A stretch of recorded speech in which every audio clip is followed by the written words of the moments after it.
Всех сегодня приветствую. Как и всегда, вы на канале Realistic PES. Вторая неделя хэллоуинской кампании стартовала. И сегодня, в четверг, в игре завезли очередной новый в кавычках контент. Его хоть и немного, но тем не менее он есть. Поэтому предлагаю обсудить его сегодня поподробнее. Новый стартовавший ивент в честь Арсенала и внутреннего турнира eFootball Championship, Showtime Pack с лучшими игроками по итогам прошлого футбольного сезона и многое другое, что мы обсудим в сегодняшнем ролике. Не забывайте про привычную активность под этим роликом, ну а мы начинаем. Как мы обсуждали буквально-таки в предыдущем ролике, Konami не отказались от проведения своего собственного турнира, несмотря на все взаимодействие с киберспортивным подразделением FIFA. И поэтому в этом году, точно так же, как и в предыдущих, в игре пройдет eFootball Championship, внутренний турнир от Konami с участием партнерских команд. И сегодня стартовал первый ивент из этой серии, который посвящен лондонскому Арсеналу. Подобные ивенты пройдут в несколько этапов. Первый этап, по сути, просто шаблонный, скорее так, для красоты, для виду, потому что как таковых усилий он не требует. Первый этап представляет из себя игры против искусственного интеллекта с вашим собранным Dream Team составом. То есть игра даже не требует, чтобы у вас в составе были игроки именно Арсенала. За это дается бонус, но в лишний раз вы можете пройти этот в кавычках ивент и просто своим собственным составом, даже не имея игроков лондонского Арсенала на скамейке запасных. И только потом, уже во втором этапе, пройдет ивент на вылет, который позволит, скажем так, отсеять определенное количество игроков для участия в еще более финальных стадиях этого турнира.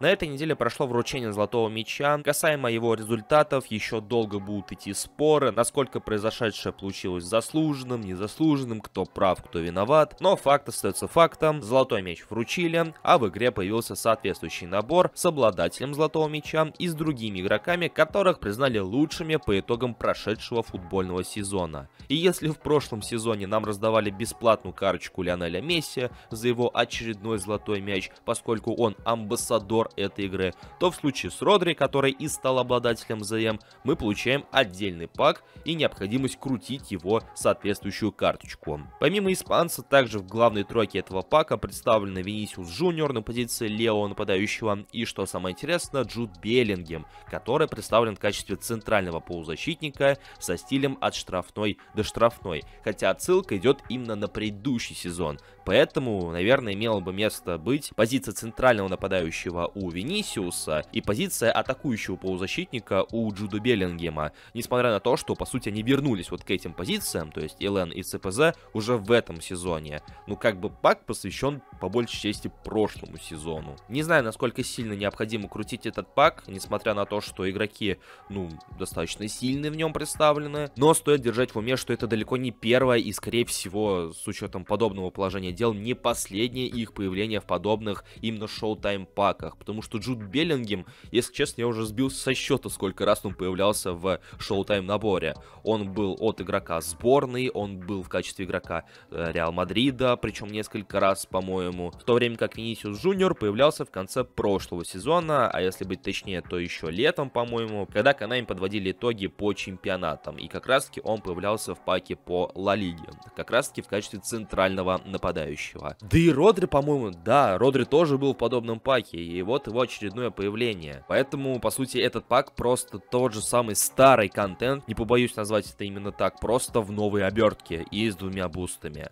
Ну и, конечно же, помимо представленной тройки, в паке присутствуют и другие игроки, которые были заметны на протяжении прошедшего сезона. Тут и Гранит Джака, хоть и без клубной привязки, и Дани Карвахаль, целостный, без травмы, Харри Кейн, Эмилиано Мартинес и другие ребята. И хоть пак выглядит крайне привлекательным, все-таки что-то говорит о том, что, наверное, не стоит тратить на это свои монеты, учитывая, опять же, тройку МСН, которую мы ожидаем вроде как в ноябре. Команды недели также стали доступны по итогам прошедших выходных. Также нам выкатили отдельную команду недели по итогам матчей Лиги Чемпионов. И что можно сказать? Как правило, когда выходят два пака, как минимум один из них сильнее и выглядит привлекательнее на фоне другого. Но в данной ситуации мне так не кажется. Что первый, что второй пак достаточно скучный, это во-первых. А во-вторых, некоторых игроков обделили рейтингами. Например, хэт-трик Рафиньи. Как будто бы Konami поставили галочку, что он отметился, запомнился, но как таковых цифр ему не накинули. То есть я не уверен, насколько сильнее эта карточка предыдущей карточки из команд недели, которая была посвящена чемпионатам. То есть, мне кажется, цифры Рафиньи можно было бы накинуть и повыше. Или полное тотальное игнорирование Винисиуса за его хэт-трик ворота Боруссии, который послужил как бы камбэком для соответствующего матча. Konami его полностью проигнорировали, несмотря на то, что он стал лучшим игроком недели в Лиге Чемпионов. Это, конечно, тоже смешно. Роберт Левандовский хоть и заслужил свое появление в команде недели по итогам матча против Мадрида, но наблюдать его мордашку в очередной раз, в очередной подборке, ну, уже, если честно, глаз дергается, потому что он деревянный, неповоротливый и, к сожалению, не такой эффективный, как в реальной жизни. А какие впечатления от этой команды недели у вас, дорогие друзья? Пишите в комментариях под этим роликом. Также отпишите, стоит ли разбирать ее поподробнее, поскольку подобным мы занимаемся на нашем втором канале, и поэтому, если хотите увидеть обзор на эти две команды недели, то также об этом маякните в комментариях. Ну и закидываем удочку в конце этого ролика на будущую неделю, на предстоящую неделю, предстоящий понедельник и предстоящий эпический пак. Благодаря дата-майнерам и просто игрокам, которые работают с базой данных игры, мы уже знаем либо примерный, либо окончательный пак, который появится уже на следующей неделе.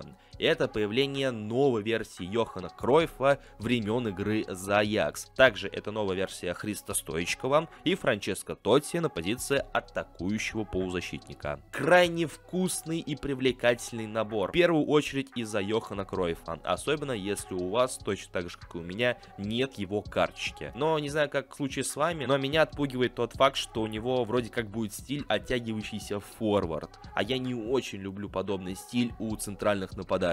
Поэтому, как только я услышал о подобном паке на следующей неделе, я даже призадумался, а может быть его покрутить, но после уточнения информации касаемо позиций, вот у Франческо Тотти это АПЗ, касаемо стилей, это оттягивающийся форвард у Кройфа, я призадумался, а стоит ли тратить на это свои монеты и в целом средства. Ваше же мнение также буду ждать в комментариях под этим роликом.